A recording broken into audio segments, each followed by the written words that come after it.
Samantala, hindi maaaring maging permanent resident ng Hong Kong ang mga foreign domestic worker doon. Kabilang po ang mga Pilipino.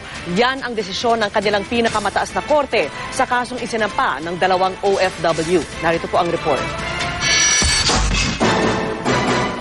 We've spoken to Miss Vallejos and she was speechless, but calmly resigned and saying no problem. Mr. Domingo said it's not fair.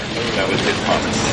Dismayado ang dalawang Pilipinong kasambahay na sina Evangeline Vallejos at Daniel Domingo nang inilabas ng Court of Final Appeal ng Hong Kong ang kanilang pinal na desisyon. Sina Vallejos at Domingo na mahigit 2 dekada nang namamasukan sa Hong Kong, hindi maaaring maging permanenteng residente roon ayon sa korte. Sa ibinabang desisyon, nakasaad na dapat bumalik ang mga foreign domestic workers sa kani-kanilang bansa pagkatapos ng kontrata at ang pagtanggap daw sa kanila sa Hong Kong, pansamantala lamang at di nangangahulugang maaari nilang isama ang kanilang mga dependent para manirahan din sa Hong Kong. Ayon sa abogado ni Vallejos at Domingo, hindi na dumalo sa pagdinig ang dalawang Pilipino. Kwinestyon noon ng dalawa sa korte ng Hong Kong ang pagbabawal ng immigration doon na gawaran ng permanent residency ang mga foreign domestic helper. Ito'y kahit nakasaad sa kanilang basic law na nagsisilbing konstitusyon ng Hong Kong na maaaring ibigay ang pribilehiyong ito sa mga dayuhang nanirahan doon ng 7 taon at nagpahayag na permanenteng tahanan na nila ang Hong Kong.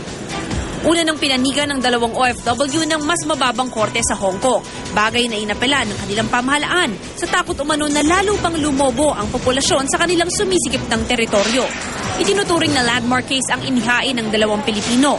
Pero sa desisyon ng Court of Final Appeal ng Hong Kong, apektado rin ang aabot sa 300,000 foreign domestic worker doon. Kanina, kasamang dumalo sa protesta sa harap ng korte ang ilang Pilipinong OFW. Today is a very sad day for migrant workers in Hong Kong. It gave its judicial seal to unfair treatment and to the social exclusion of foreign domestic workers in Hong Kong. Para sa saksi, Mav Gonzalez nag-uulat.